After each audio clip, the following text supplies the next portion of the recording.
A recent paper published in Nature Science Journal has claimed the evidence of life on Venus. So, digging into that, I have three big questions I think we should consider. First, what that evidence is. Second, why that would matter. And then finally, what it would mean to us if all of this evidence actually pulled through. So the first is actually quite simple, that they discovered evidence of phosphine gas in abundance on Venus. Okay, so why does it matter? Well, phosphine gas is rare in nature. We can find it on supermassive planets like Jupiter, which have conditions that are just insane. But on Earth, in nature, it basically doesn't exist, with the exception of surrounding certain anaerobic bacteria.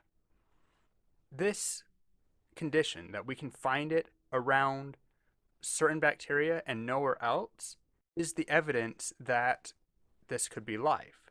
We can, of course, create it in labs. We can create almost any chemical in lab.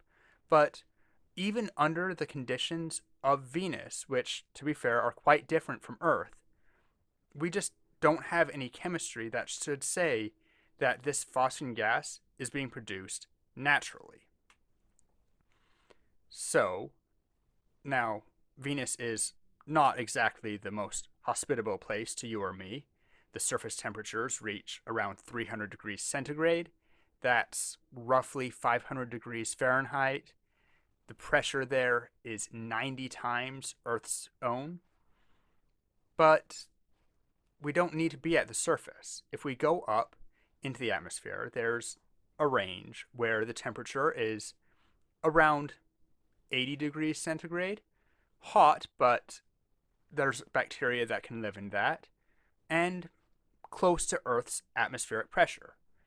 There's water there mixed in with the sulfuric acid, but again, it changes. You're in the atmosphere. You have droplets of water where we could see some life. But that gets us to the third one. Do we expect some advanced civilization living in these droplets of water?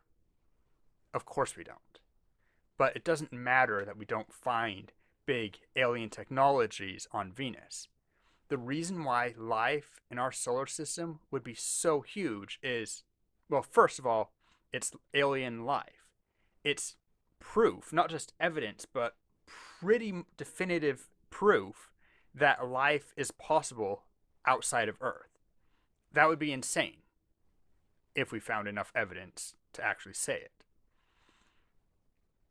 On the other hand, if there's even microbial life, just a little bit, not only does that mean that life is possible outside of Earth, but the solar system, on the grand scale of things, is an itsy bitsy tiny place. If there's a second planet or planetoid that has life within our solar system, that would imply that life is not just possible outside of Earth, but actually likely pretty common. So, exciting developments. Exciting enough that NASA has said that 2 of 4 candidates for their Discovery space missions will be focused on Venus. Space exploration takes a bit of time. Science takes time. I wouldn't expect any updates within 2020, certainly. I mean, it's 2020. But as developments continue, of course, I'll keep you updated. If you enjoyed the video, as always, like, comment, subscribe, and until next time, see ya.